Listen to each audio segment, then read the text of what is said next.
Okay, so to recap, Squint yesterday, we read chapter 1, and basically we met the main character. His name is Flint, and he's writing a comic book. And the goal of his comic book is to, well, I guess his comic book is a superhero kind of comic book. And in the comic book, there's Squint is the main person. Sorry, there's someone's microphone that's not muted that's making it hard. But I can't figure out. Make sure your microphone is muted so that.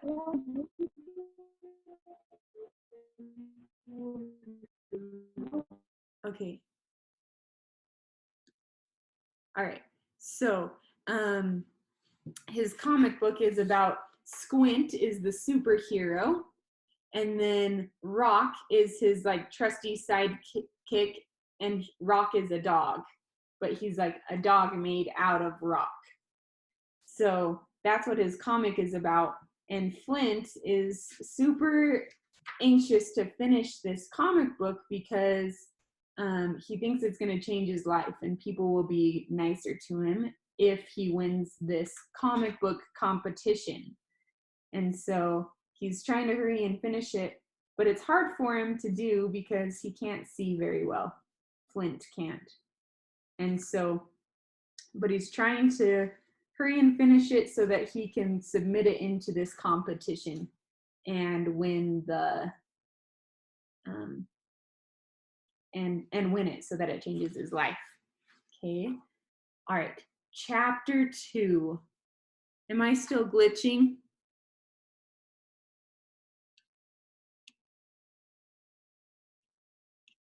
Am I glitching or can you hear me okay? I'm good? Okay.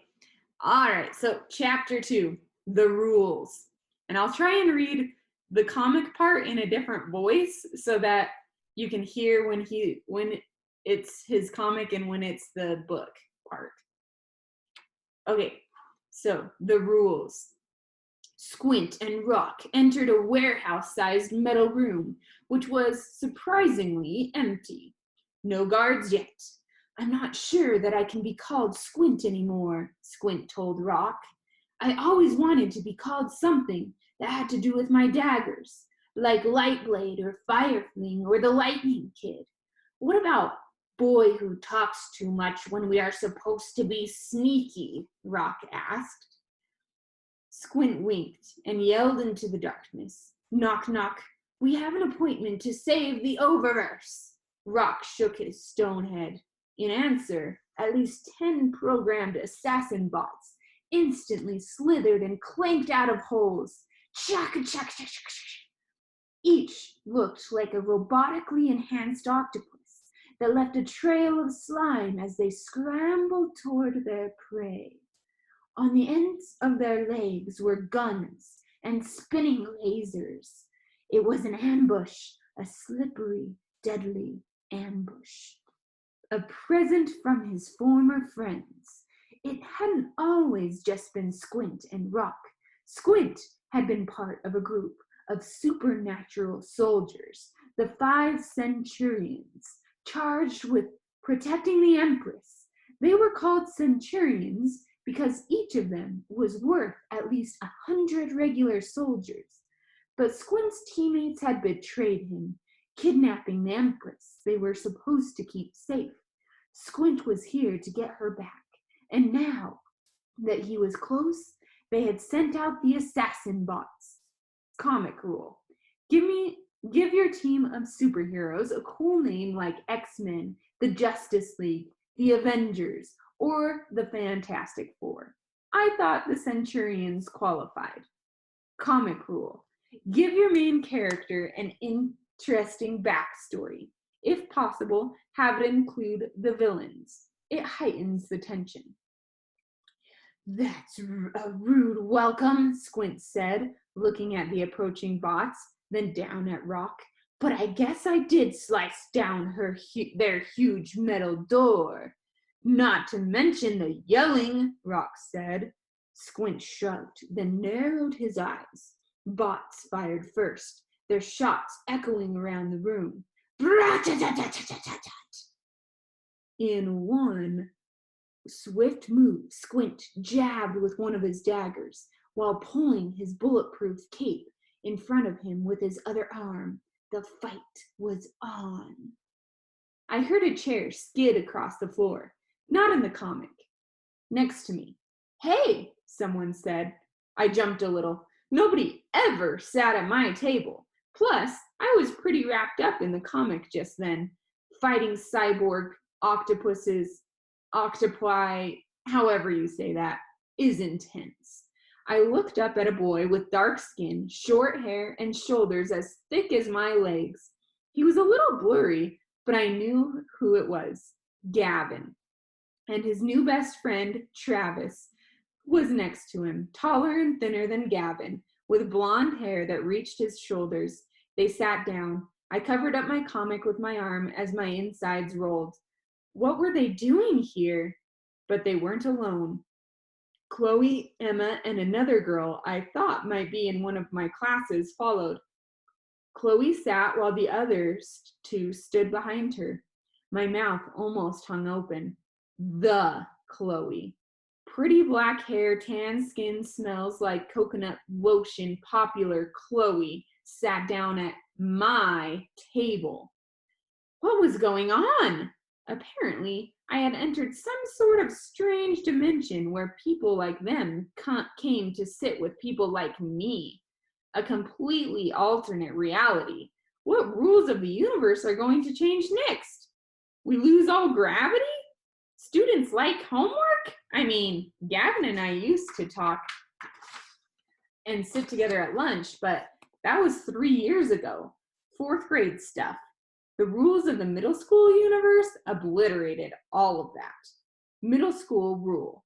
Everyone is grouped according to looks, talent, and popularity.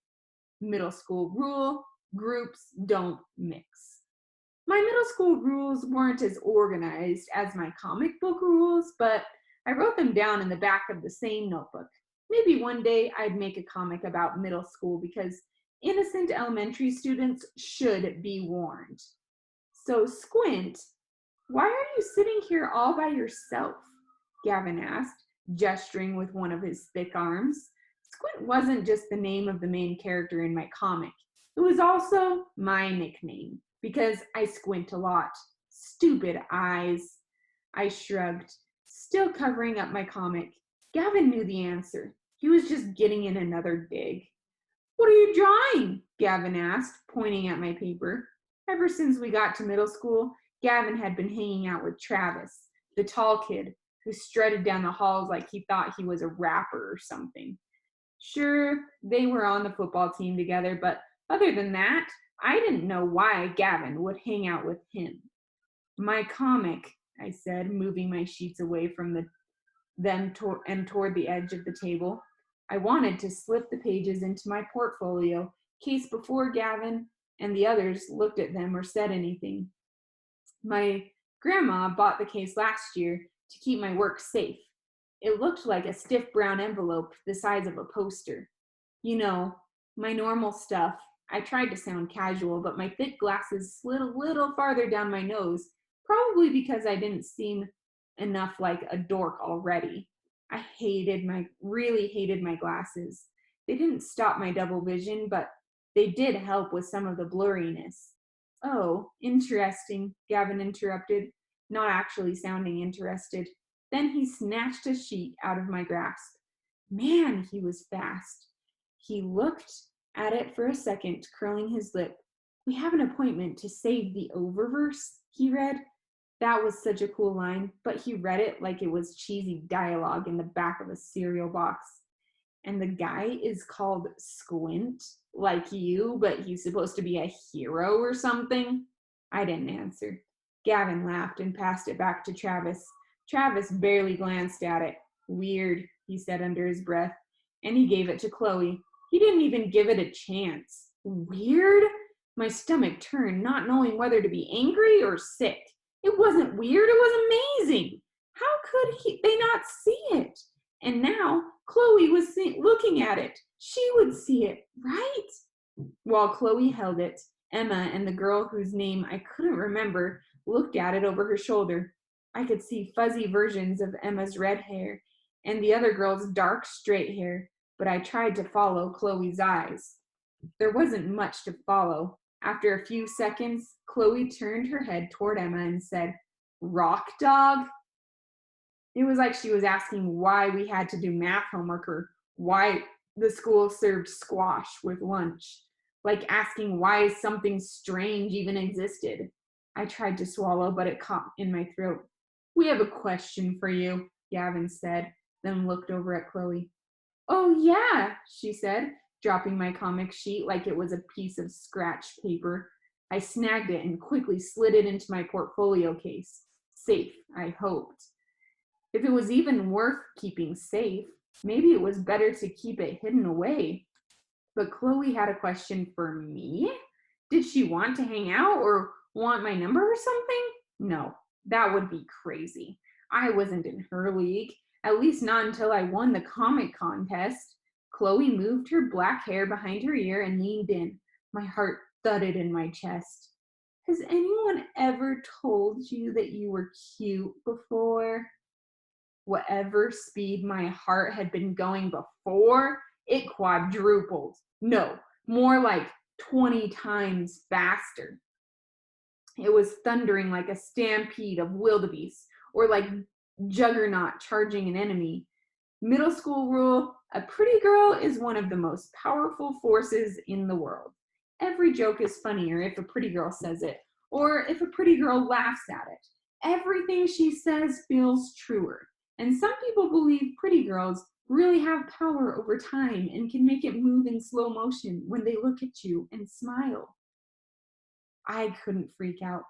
I had to play it cool. Squint in my comic would keep his wits. So could I. But I couldn't stop thinking, whoa, Chloe Williams asked me if anyone had told me I was cute before. The girl that made me look forward to English class. This was like a movie, the best kind of movie, the kind of movie where the underdog gets the girl. I tried not to gulp. Nah, I said, willing my pulse to slow down, my mind filled with other rambling thoughts, but I tried to keep them all in. Cool under pressure, like Squint the centurion. Chloe squinched up her pretty lips. I don't think so, she said, and shook her head. Everything stopped. That wasn't what she was supposed to say. That wasn't what happened in books and in movies. She didn't think so. She didn't think anyone had called me cute before. Now instead of thudding, my heart didn't know what to do. It almost wouldn't beat. It was like the stampeding wildebeest had all collided with each other, or Juggernaut tripped and crashed and burned.